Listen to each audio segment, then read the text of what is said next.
Welcome to this podcast on generational renewal in the agricultural sector. My name is Tessa Avermaete. I work at the University of Leuven and I will guide you through this podcast. Generational renewal, that's a very complex concept and it refers to a generation shift. More specifically, we will deal with the challenge of keeping young farmers in the sector. And why is that so important? Well, food security implies that enough food is produced today and in the future. So obviously, we need to find people that want to farm. The issue is urgent. The average age of a farmer at the global level is around 60 years. There is some geographical diversity. In Japan, the average age of a farmer is 67 years. One may think that the challenge is less urgent in Africa. Unfortunately, this is not the case. And also in Europe, the greying of the farming population is a fact. Today we invited Anna van de Moosdijk to explain us the issue in Europe. Anna works at SEJA, and SEJA is the organization of European Young Farmers. Welcome, Anna. Hello, Tessa. Indeed, I work at the European Council of Young Farmers. I'm a project officer there, and I'm working mostly on projects related to the food supply chain and especially how to make it fair, to balance it. But we will speak about it, I guess, during this interview. Indeed. Let me begin with the first question. Can you share some facts on the socio-demographic profile of farmers in Europe? Are they really that old? Well, actually, when we look at the average age of farmers in Europe, we see the number of 57 years old. Well, some would say and a few months, but let's keep it there. So it's, yes, indeed, they are like quite old, and only 11.9% of farm managers are under 40 years old. And when we go to 35, below 35, we are around 6%. So indeed, farmers are quite aging in Europe, and there is definitely a question that needs to be raised around generational renewal. Well, being a farmer, that means you're outside, you have land to work on, you produce food. To me, it all sounds very attractive, but why do young people hesitate to step into the sector? Well, I would say it's around a lot of maybe socioeconomic aspects. For instance, is the farming job always meeting the aspiration of people? I'm thinking, for instance, at the moment in Europe, pension systems in the farming sectors are not always the best and the best option when you're quitting the sector. So this is something I would say that might also be questioned by youth when they are thinking of stepping into the sector. There is also, I would say, the perception of risks. Farming is an activity that implies having quite a lot of capital, entering in debt, and it's quite risky also with you are handling a lot of technical material, you're working with the living. For instance, I can cite you one number, like in Ireland, 50% of the accidents related to work are happening in farms. So when you see such numbers, you're questioning whether you would like to take the risk of entering in farming. I would say there are also a lot of obstacles in the field, like it's hard to access to land.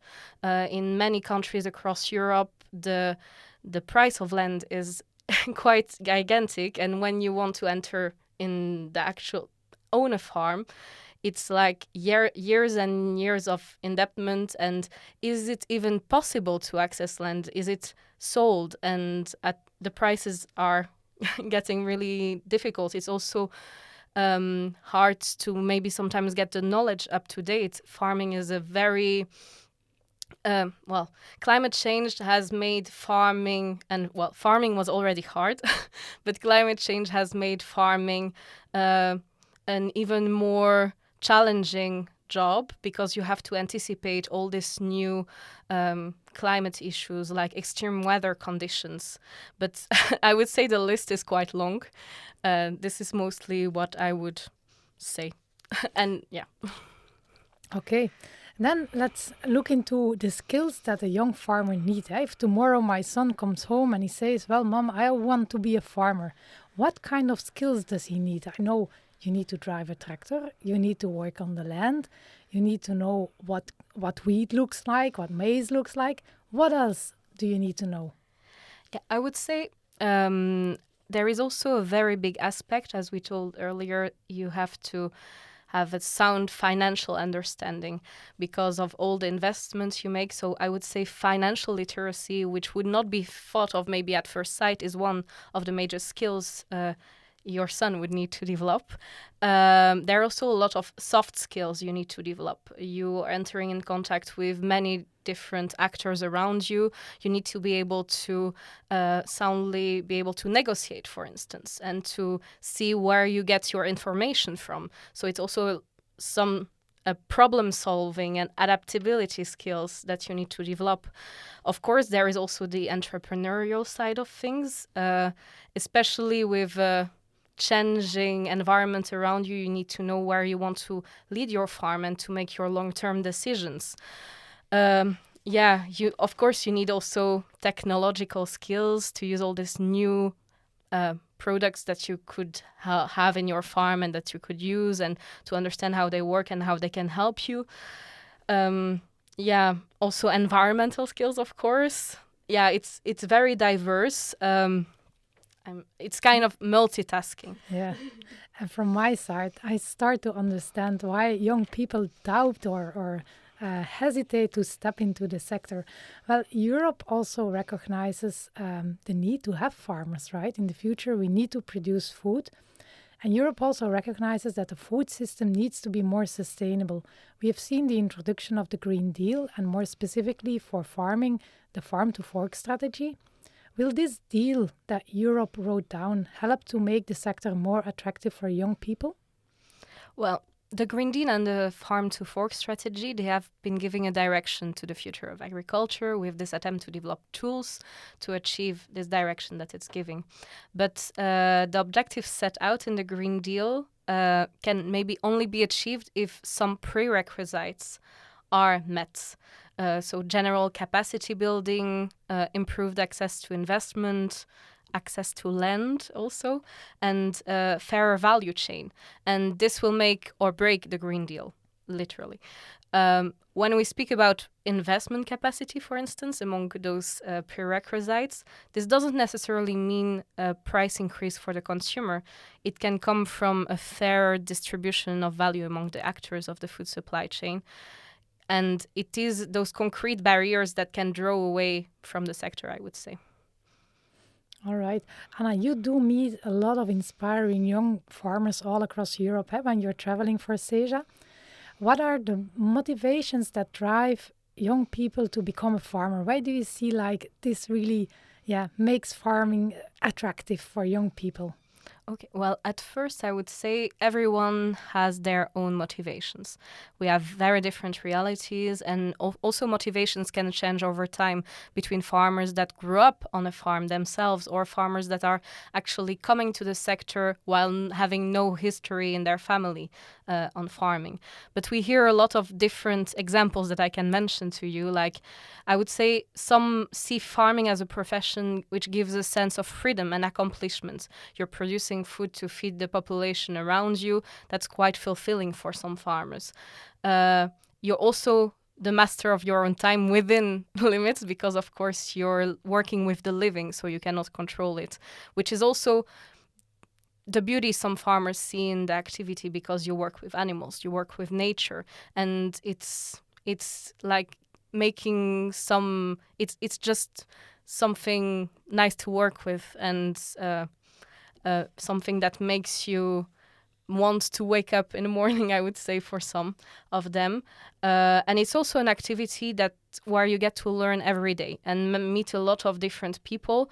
And I would say there are some repetitive tasks, of course, but you get to have this sense of new and experimenting that can also be, I would say, fulfilling. Some farmers mentioned it. All right. We come to a last question, Anna. And for this last question, I would like you to dream ahead. How would you like to see the sector evolving in order to make it more attractive for young people? Well, I would say first, when we speak about the sector, we speak also where the sector is based.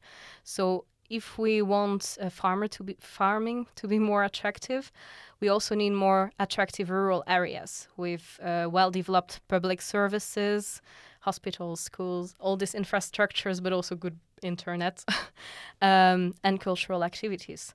And this goes hand in hand with a dignified livelihood in farming, to have a good work-life balance, a good mental health, and also, this goes hand in hand with the pensions I was referring to earlier.